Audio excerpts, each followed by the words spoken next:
जय गुरु जी संगत जी। ओम नमः शिवाय। शिव जी सदा सहाय। ओम नमः शिवाय। गुरु जी सदा सहाय। गुरु अगर मुझसे कोई गलती हो तो गुरु जी मुझे माफ़ करें। और आज आपको मैं एक बात बताती हूँ कि जो बड़े मंदिर जाना चाहते हैं नए साल पे वो जाएं और उनके दर्शन करें, क्योंकि बड़ा मंदिर सुबह 10 बजे से लेके रात के 10 बजे तक खुला हुआ है। और अगर मैं गई तो मैं आपके साथ ज़रूर शेयर करूँगी बड़े मंदिर, क्योंकि बुलाने वाले तो गुरुजी हैं, हम कौन से होते हैं जाने वाले। इसलिए आप देखें जाएं। और अगर कोई नहीं भी जा पाता तो गुरुजी की जोत जलाएं और अपना मंत्र जाप करें। गुरुजी सबके बिगड़े काम बनाते हैं, सबके। गुरुजी की संगत जो भी जुड़ी है ना, गुरुजी जिनका हाथ पकड़ लेते हैं ना, गुरुजी उनके वारे न्यारे कर देते हैं। मैं और आपसे एक बात कहूँगी कि आजकल ना वीडियो में बहुत सी चीज़ें आ रही है कि ये हो जाएगा, ऐसे नहीं करोगे तो ऐसा हो जाएगा। पर मैं बताती हूँ कि गुरुजी ऐसा कुछ नहीं करते, ऐसा कुछ भी नहीं। हम गुरुजी के सत्संग सुने ना सुने, हम एक बार गुरुजी को मान लेना, गुरुजी से जुड़ जाएं तो बस गुरुजी है। हमारी छोटी छोटी परेशानियां तो हमें आती है, पर हमें बड़ी परेशानियों से हमारे गुरुजी ही निकाल सकते हैं। इसलिए जब भी हो गुरुजी का नाम ले, उनका मंत्र जाप करे, तो देखो आपकी सारी परेशानियां खत्म हो जाएंगी। और आज तो मैं बाहर गई तो आज मुझे 3 ब्लेसिंग गुरुजी की मिली, 777 भी, 555 भी, 444 भी। इसलिए आप देखो गुरुजी इतना है, वो है ना, खुद ही अपनी ब्लेसिंग दे देते हैं। किसी को जरूरत नहीं होती कुछ भी करने की, बोलने की या करने की। इसलिए अपने मन से करिए जो करिए। और शिव पुराण में पढ़ती हूँ ना, तो मतलब मैं शिव पुराण पहले पढ़ती ही नहीं थी, मतलब सुनती ही थी और पढ़ी भी अपने मन में ऐसी। तो एक दिन शिव जी पूजा कर रही थी गुरु जी की, मैं जोत जला रही थी, मंत्र जाप करा, तो अंदर से एक आवाज़ आई, कुड़िए तू शिव पुराण क्यों नहीं पढ़ दिया। मतलब मुझे ना पंजाबी आती है ना कुछ आता है, मतलब हिंदी ही आती है, मेरे को पंजाबी नहीं आती। पता नहीं अंदर से ऐसे आवाज़ आई, तो मैंने शिव पुराण पढ़ना स्टार्ट किया। अब मैं शिव पुराण पढ़ती हूँ तो मैंने सोचा मैं अपनी और संगत के साथ भी शेयर करूँ जो गुरु जी की संगत है। और बस जो गुरुजी बुलवाते हैं ना, मैं वो ही बोलती हूँ। ना मेरे को कोई दिखावा आता है ना कुछ। और मैं बस शिव पुराण पढ़ती हूँ गुरुजी की, जो मुझसे गुरुजी उस टाइम जो बुलवा देते हैं मैं वो ही बोलती हूँ, ठीक है। और अब मैं शिव पुराण पढ़ूंगी। और अध्याय अब की बार थोड़ा बड़ा है, आप चाहते हैं तो मैं रोज़ वीडियो शिव पुराण की डालूं, पर आप मुझे लाइक करें, शेयर करें और आज की ब्लेसिंग भी लें। आज गुरुजी के चरणों के दर्शन हो रहे हैं, आप चरण दर्शन करें और गुरुजी और अपने रिलेटिव को भी शेयर करें। शिव पुराण पढ़ना सुनना मैं आपके साथ ही सुनती हूँ, पढ़ती हूँ और दिखाती भी हूँ कि आप भी पढ़ें शिव पुराण। और मुझसे कोई गलती हो तो मुझे माफ़ करें, बस इतनी ही है कि आप मुझे थोड़ा सा सपोर्ट करें, क्योंकि मैं शिव पुराण पढ़ती हूँ। मैं कौन सा पढ़ने वाली हूँ, गुरुजी पढ़वा रहे हैं नहीं, क्योंकि मैं पूरा दिन काम करती हूँ, नहीं मिलता। ये गुरुजी ही मुझे टाइम दे रहे हैं पढ़ने का। इसलिए मैं आप संगत से भी कहती हूँ कि गुरुजी ही सब कुछ करते हैं, गुरुजी ही करने वाले हैं। जय गुरुजी। करते हैं अध्याय शुरू करते हैं। अध्याय आज का 6 है, मंत्र जाप से शुरू करते हैं। जय गुरु जी। ओम नमः शिवाय। शिव जी सदा सहाय। ओम नमः शिवाय। गुरु जी सदा सहाय। ओम नमः शिवाय। शिव जी सदा सहाय। ओम नमः शिवाय। गुरु जी सदा सहाय। जय गुरु जी। चलिए शुरू करते हैं हम अध्याय 6 का। आधा पार्ट ही सुनाऊंगी, आधा मैं कल सुनाऊंगी। इसमें पार्वती माता की रचना की है। अपने पुत्र नारद जी की यह बात सुनकर लोक पितामह ब्रह्मा वहां से इस प्रकार बोले। ब्रह्मा जी ने कहा, ब्रह्मांड देव शिरोमणि, तुम सदा समस्त जगत के उपकार में ही लगे रहते हो। तुमने लोगों के हित के काम काम कामना से यह बहुत उत्तम बात पूछी है, जिनके सुनने से संपूर्ण लोगों के समस्त पापों का लक्ष्य हो जाता है। उस समय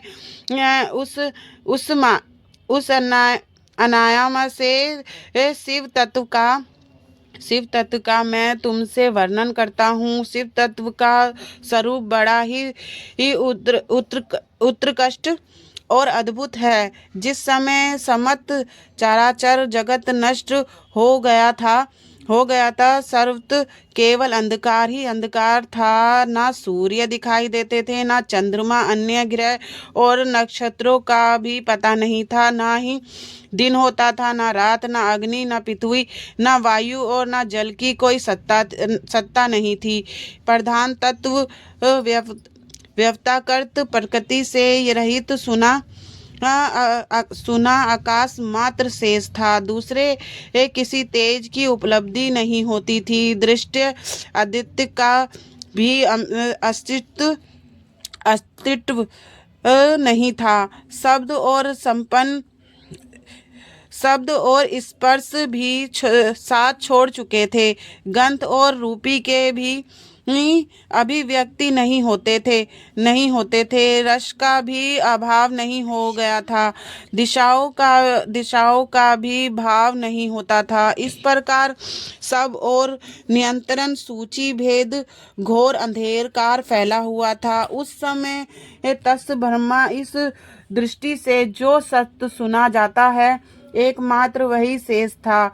जब यह वह ऐसा जो इत्यादि रूप से नियंत्रण होने वाला भाववक्त जगत नहीं था, उस समय एकमात्र वह सत्य ही शेष था जिससे योगी जन अपने हृदय काश के भीतर नियंत्रण देखते हैं। वह सत्य मन का विषय नहीं है। वाणी की भी वहां तक कभी पहुंच नहीं होती। वह नाम तथा रूप रंग से भी शून्य है। वह ना स्थूल है, ना कृश है, ना हव्स है, ना दीर्घ है, ना लघु है, ना गुरु।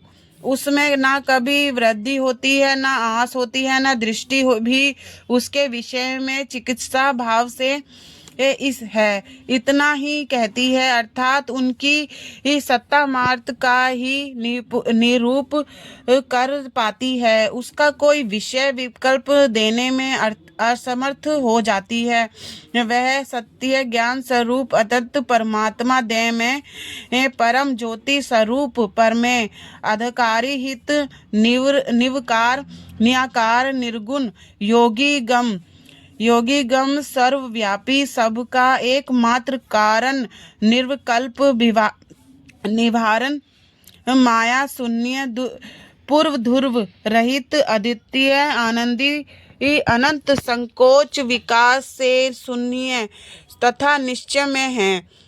जिस पर ब्रह्मा के विषय में ज्ञान और अज्ञान स्वरूप युक्त द्वारा इस प्रकार ऊपर बताए हुए अनुसार विकल्प किए जाते हैं, उनसे कुछ काल से बाद दृष्टि का समय आने पर द्वितीय का इच्छा प्रकट की। उसके भीतर एक से अनेक होने का संकल्प उदित हुआ। तब उस निराकार परमात्मा ने अपनी शीला शक्ति से अपने लिए मूर्ति आकार का कल्पना की। वह मूर्ति संपूर्ण सर्व गुणों से संपन्न सर्वज्ञानीमयी शुभ स्वरूपना सर्वव्यापिनी सर्वरूपा सर्वदिनी सिद्धि सर्वकानी सर्वनीकी सबकी एकमात्र वंदनीय सर्वदा सब कुछ देने वाली और संपूर्ण संस्कृतों का केंद्र थी।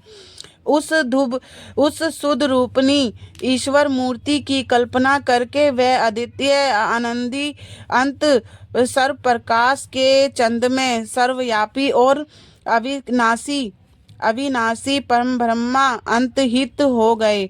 और जो मूर्ति हित परम ब्रह्मान है उसी की मूर्ति निश्चय में आकार भगवान सदा शिव है। अवचारणी और प्राचीन विधान उन्हीं को ईश्वर कहते हैं। उस समय एकाएक कहकर सर्वोच्च अनुसार विहार करने वाले उन सदाशिव ने अपने विग से स्वयं ही एक स्वरूप भूता शक्ति दृष्टि की, जो उनके अपने श्री अंग से कभी अलग होने वाली नहीं थी। उस परम शक्ति को प्रधान प्रकृति गुणवंती माया बुद्धि तत्व की जननी तथा विहार हित बताया गया है। वह शक्ति अंबिका कही गई है। उसी को प्रकृति सर्वसी त्रिदेवजनी नियंत्रण और मूल कारण भी कहते हैं। सदाशिव द्वारा प्रकट की गई उस शक्ति के 8 भुजाएं हैं। उस शुभ लक्षण देवी के मुख की शोभा विचरित है। वह अकेली ही अपने मुखमंडल में सदा एक रहस्य चंद्रमाओं की सदाशिव की प्रकट की गई उस शक्ति के 8 भुजाएं हैं। उस शुभ लक्षण देवी के मुख की शोभा विचरित है। वह अकेली ही अपने मुखमंडल में सदा एक दृश्य चंद्रमाओं की कांति धारण करती है। नाना प्रकार के आभूषण उनके अंगों की शोभा बढ़ाते हैं। वह देवी नाना प्रकार की गतियों से संपन्न है और अनेक प्रकार के अस्त्र शस्त्र धारण करती है।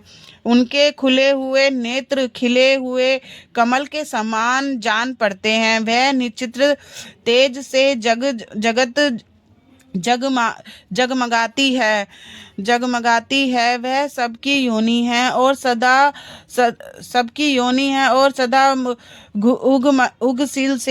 उगशील रहती है। एकाएक होने पर भी वह माया संयोगवाद से अनेक हो जाती है।